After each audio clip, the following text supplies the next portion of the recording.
This is a completely empty van, or at least it was.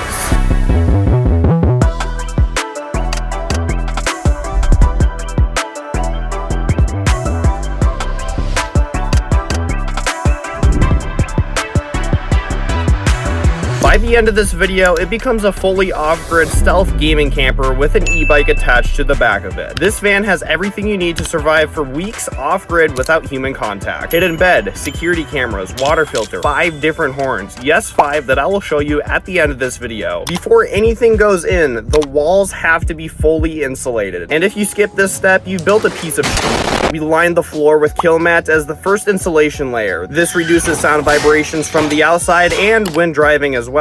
Next, we started working on the roof for both the AC units and max air fan. Links for everything in this video are below. Clicking them does help support me. My blueprint allows for 700 watts of solar, a high performance Starlink, an air quality monitor, and most importantly, our 5 different horns that we've assembled. This is our Orion roof rack. This thing is an absolute beast, hiding everything on our roof from ground height, making this van even more stealth. At this point, I believe I could camp in front of a police station and not get caught. 3,000 likes and we will be doing that. Then came framing, which is basically building a house inside of a closet. We need everything that would be inside of a normal house, including a sink, fridge, a freezer, toilet, and of course, much more. We designed this thing specifically for rollovers because I will be tornado chasing. Then my tire exploded while transporting basically my entire house worth of lumber on the back, so that was fun. Tire blew out, got a cop behind me. Oh God. I hired a carpenter for this part as I have no idea what I'm doing. He sent me these pictures of his previous van conversion. I was concerned to say the least, but what's the worst that could happen? Every single stud had to account for wiring, plumbing, and most importantly, string. We're not building just a regular van. This thing has to handle everything I throw at it, which will be a lot. We started framing the floor, considering it needed to hold all the weight above it. For example, my water tank weighs 300 pounds at capacity, my batteries weigh 500 pounds, then of course myself weighing 5,000 pounds. Even more importantly, we need to frame the walls and build a security door to ensure this thing is as strong as the White House. Framing is important, but we had to make sure not to take up too much space as every inch matters. So we made these indented cubbies that curve with the walls, maximizing every inch we get out of this thing. The security door needs to be strong enough to stop kicks if someone somehow entered the front section of the vehicle. We used very thick plywood and steel beams that connect directly to the frame of the van. So even if Thanos was on the other side of this door, he would not be getting in.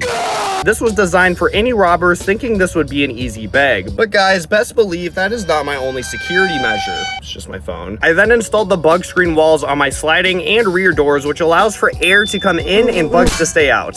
I've heard ticks are crazy this season, so this screen door will come in clutch. Here's me retracting the bug screen after it was deployed. This thing is sweet. Thank you, Dutch, for sending me these. I can't wait to test them in future videos. 5% off store-wide, link below. Then I did something I'm pretty sure no one else in van life has ever done before. With my room temperature chromosome amount, I completely lined every square inch of my floor, wall, and ceiling in electric magnetic field fabric, making this van resistant to EMF signals, known to cause not such good stuff to humans.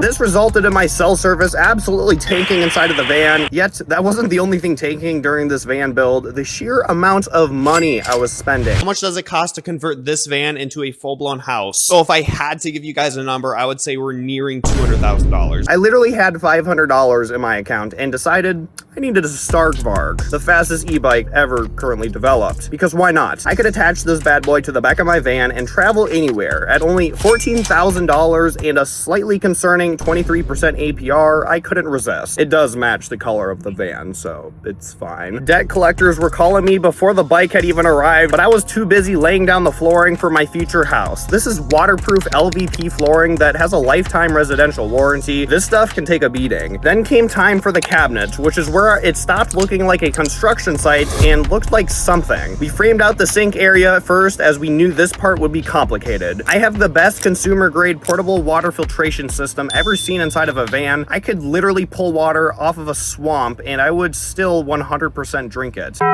With an active carbon filter, reverse osmosis, and more, I could probably live off my black water tank if water becomes an issue. This 29-gallon wheel well water tank will keep me alive for a full month at a time. Now for the moment of truth. Will the water run? Okay, moment of truth. Oh, look at that. Look at that go, homie. Oh, yeah, that's a good feeling. Anyway. Every cabinet was custom cut because, shockingly, vans don't come with standard cabinet dimensions. We had to bend them with the curvature of the van. These overhead cabinets here will end up holding most of everything. I want to show you guys my electrical cabinet. It's really bad. There's just hella cords. They're anchored in hard enough that if this van flips over, the cabinets are surviving and I am not. We expanded our kitchen and installed the fridge and freezer units. He even made a drawer slide out for it to make it more accessible. Now he began to work on the hidden stealth bed. This is by far the coolest Murphy bed I have ever seen. When deployed, this bed is 1/8 of an inch away from crashing into my gaming setup. So that's how I know this guy's a pro. Now here's the full clip of me testing the bed in action. Let's put this bed up.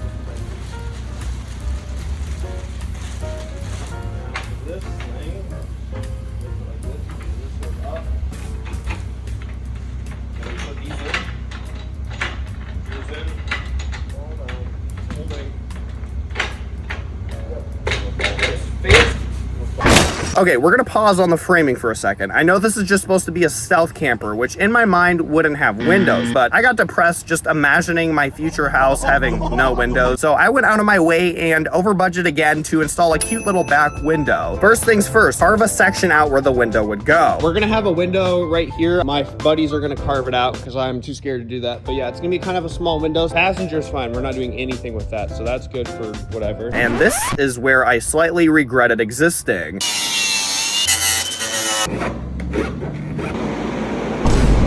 Oh my god. When my friends held the window against the door, I could see through the door where the overcut metal was at. My worst fear became true, and this is not something you can fix unless you get a whole new door. So now we have to silicone the gap area, which will probably look horrible, but hey, if this is the biggest mistake during this van build, I think I can roll with it. Power.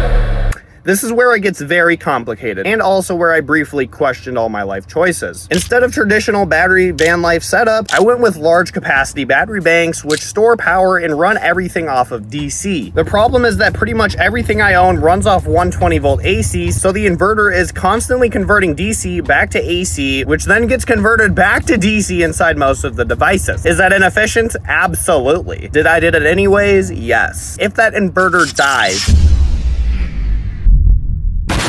we lined critical power cords to the ceiling and walls of the van. Let's really hope we need to never access those again because they're permanently covered. The climate system already got its own video, but here's the short of it. The Veliant 48 volt AC is right here, and the gasoline heater lives under the passenger seat and taps directly into the fan's fuel tank, which we may or may not have done correctly. Together, they cover -30 to 126 degrees Fahrenheit, which means this van can park anywhere on Earth that isn't actively on fire. Depends on where I camp, because that is a real consideration. Air quality inside a sealed metal box is genuinely a concern for me, especially when you're gaming for 6 hours and producing what I can only describe as a biological event. The max air fan and the AC unit on the roof handles ventilation, but fails to filter out any airborne particles such as microfibers, dust, diseases, radiation, nuclear fallout.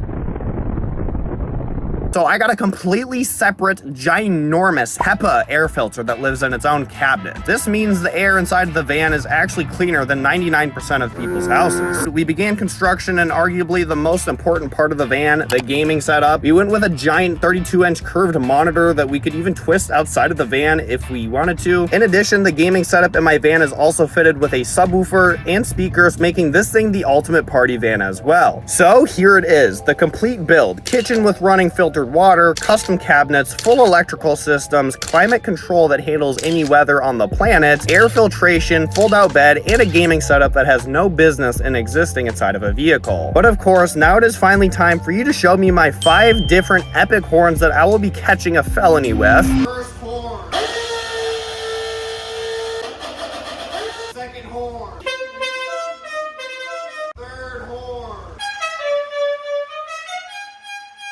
Fourth horn. Fifth horn.